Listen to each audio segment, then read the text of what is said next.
مجاعة تضرب مصر، تفتك بالناس، شح في الأرزاق، جفاف في الماء، قلة في الأغلال، حتى أكل الناس القطط والكلاب، بل وصل الأمر إلى أكل الناس بعضهم البعض. فما هي قصة الشدة المستنصرية؟ الشدة المستنصرية مصطلح يدل على مجاعة حدثت في مصر في زمن الخليفة الفاطمي المستنصر بالله في النصف الثاني من القرن الخامس الهجري. وحدثت المجاعة نتيجة جفاف مياه نهر النيل بمصر مدة 7 سنوات، سميت بالسنوات العجاف. فعلى الرغم من أن مصر مرت عليها صنوف من العذاب والشدائد والقسوة على مر التاريخ، إلا أن الشدة المستنصرية كانت الأبشع على مصر. كان السبب الرئيسي للشدة المستنصرية هو انخفاض منسوب المياه في نهر النيل، ثم تضافرت أسباب أخرى أدت لتعقيد الأزمة وجعلها الأصعب على مصر على مر الأزمان. السبب الأول هو تدخل الخليفة المستنصر بشكل كبير في شؤون الحكم، حتى أن منصب رئاسة الدولة كان يعطى حسب ما تريد، وكذلك الوزارة، فكان الوزراء يتبدلون أحيانا بشكل أسبوعي أو يومي، مما سبب اضطراب الأوضاع السياسية والاقتصادية في مصر. السبب الثاني هو محاربة الجنود لبعضهم، فتحالف الجنود الأتراك مع البربر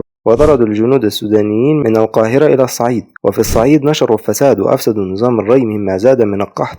السبب الثالث حدوث فتن بين العربان واختلاف الكلمة، حيث إن الأتراك غدروا بالبرب وطردوهم من القاهرة إلى وجه بحري، وسيطروا على القاهرة ونهبوا قصور المستنصر وأسرته، فانقطعت أوصال البلاد وطرق التجارة ونقل البضائع، مما أدى لحدوث المجاعة الكبرى. السبب الرابع هو ضعف السلطنة واختلاف أحوال المملكة، واستماع الخليفة إلى نصيحة كل من يقدم له النصيحة. حدثت خلال الشدة المستنصرية العديد من القصص التي يصعب حتى تصديقها من هولها، مما يروى أن وزير البلاد لم يبق لديه إلا بغلا واحدا يركبه، فولى حراسته لغلامه، إلى أن الغلام من شدة جوعه فرط بالبغل وسرقه اللصوص الذين لم يستطع منعهم، فغضب الوزير غضبا شديدا وقبض على اللصوص فقام بشنقهم وتعليقهم على شجرة، وعندما استيقظ في الصباح لم يجد سوى عظامهم، فقيل إن الناس من شدة جوعهم أكلوا لحومهم. وروي أيضا أن بمصر كانت حارة تسمى حارة الطبق بمدينة الفسطاط، كان بها 20 بيتا، كل بيت ثمنه 1000 دينار، وباعوها كلها مقابل طبق خبز، كل دار لها رغيف، ولهذا السبب سميت بحارة الطبق. وصلت الأزمة إلى الخليفة نفسه، فخسر دوابه كلها، ووصلت به الحال إلى أنه أصبح مدينا بحياته لابنة أحد الفقهاء لأنها تصدقت عليه برغيفين يوميا، وهكذا مات ثلث السكان، وخسر الناس أغلى أملاكهم، وعمت المجاعات. انتهاء الشدة المستنصرية، لم يعد المستنصر يحتمل ما حدث، خاصة بعد أن خسر عدة بلدان ومدن كانت تحت حكمه، فدفعه هذا الاستغاثة بشخص يسمى بدر الدين بن عبد الله الجمالي عام 1573، والذي عرف بالعدل ومد يد العون والمساعدة للدولة الفاطمية، فعين وزيرا وجاء برجاله وفرض سيطرته بالقوة والسلاح بموافقة المستنصر، ثم عمل على إصلاح نظام الري وقنوات الري، واهتم بالزراعة وحارب الجنود المتقاتلة وطردهم من مصر، وجعل المحصول للفلاحين أول 3 سنوات. وهكذا أصلح الجمالي الوضع القائم في مصر وتراكمات الفساد والجوع على مر سنوات عديدة سابقة، ثم بحكمة من الله فاض نهر النيل من جديد وانزاحت الأزمة، فخلد المصريون ذكر هذا الرجل، أطلقوا اسمه على حي من أشهر المناطق والأحياء في مصر، فسمي حي الجمالية. كما وقام الجمالي بتعمير البلاد، فأعاد ترميم القاهرة وما تهدم فيها، وبنى بها 3 أبواب تعد من أبرز آثار الفاطميين في مصر حتى الآن، وهي باب الفتوح،